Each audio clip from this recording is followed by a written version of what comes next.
Welcome back. This is IC Blessed, and today I'm going to talk about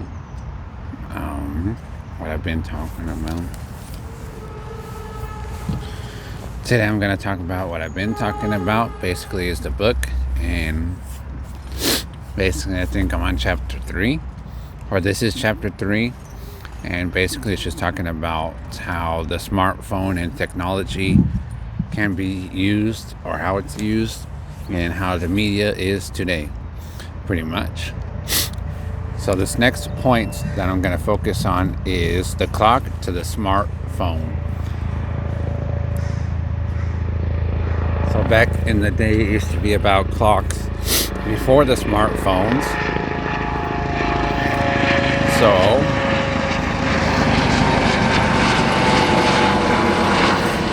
technology.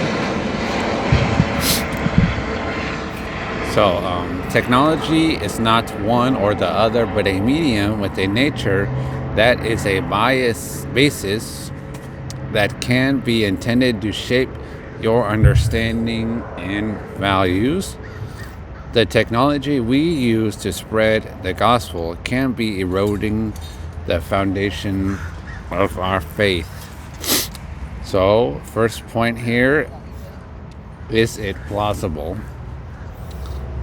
So we tend to think we believe something only because it's true, but all beliefs are shaped by structures that act as information based on what we already consider possible. So these structures make a decision on whether a claim seems reasonable without necessarily confirming it's true. So it allows you to accept claims that appear true enough on a basis for thinking they could be true, even when they're not true. So your view could be having doubt that is formed by the addition of beliefs that have passed through the approval structure. So our world is a filter that is without any control and rejects beliefs that are possibly true. So imagine that you have a news article that a celebrity has been replaced by a clone. The article presents the evidence as changes in the celebrity's appearance. However, your approval is shaped by your understanding of biology and technology.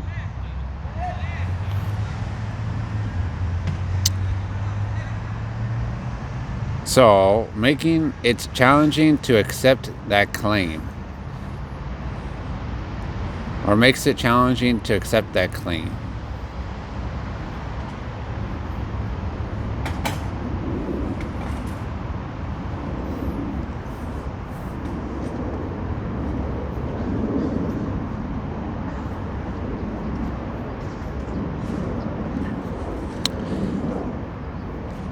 So, that is the same of how you believe things. So just like the article as an example, we believe things based on biology, and our understanding of technology is how we believe something is true or not.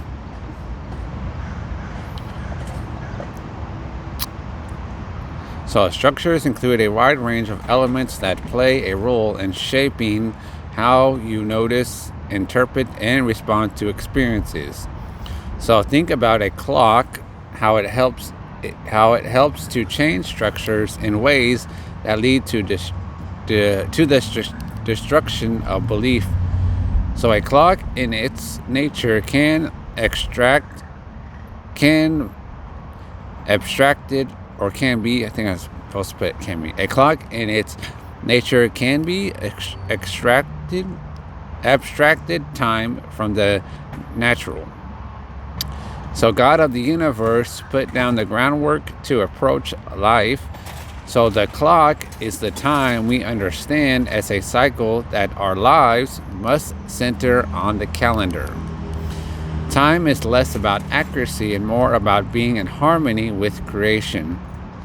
So think of time as something you can measure and be able to manage as a resource. So it is sufficient for everyone to hear a sermon as a lecture. Instead, for everyone has to know that everyone else has heard the sermon as well. Everyone knowing that everyone else knows that everyone knows that understands the sermon.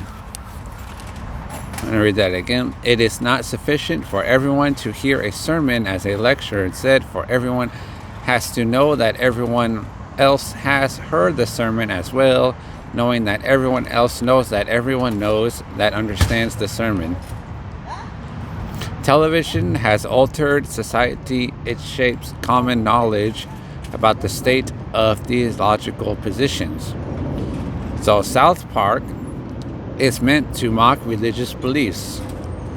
Television is about prioritizing entertainment over entertainment value. Yeah. Television is about prioritizing entertainment value over depth. To shape the religious ideas to be judged by their ability to entertain and hold the audience attention rather than by the truth. So if you want to hold the audience, or if you're holding audience, is it about being entertained? Or if you want to hold the audience, are you just doing the audience because you want to entertain, or you want to just do it because of that, and you don't want to do it because the audience isn't engaged because you're saying the truth? The audience is engaged because they're being entertained, because you're looking like a fool, and that's entertaining. So do you want to act like a fool just to be entertaining people, or do you want to have their attention because you speak the truth? So measuring being a Christian by popularity and appeal more than ideas. TV is a superficial version of faith than a doctrine. So the smartphone has added a new measurement that has transformed the effect. The internet has presented a situation for Christians. So the accessibility comes with the risk of making religious less important by reducing it. So human knowledge, so technology is good, but like it says, like the technology is making religious less important and it reduces it. Human knowledge is rational, experimental, and social, and when we know something well, good reason for it, fits our experience, and then finds a community that holds it. So devices change our knowledge by changing what we experience and who we consider trustworthy. So for example, echo chambers are created online and can encourage a narrow view. So the use of the internet and smartphones has opened up Pandora's box. So the church faces a challenge in the ecosystem. Last point, every new technology brings challenge and opportunities for the Christian faith. We have to be wise to discern both the positive and negative about technology in our faith and practice. So last point here, asking the hard questions about how technology shapes our understanding, considering the implications for the Bible. So that's the third chapter.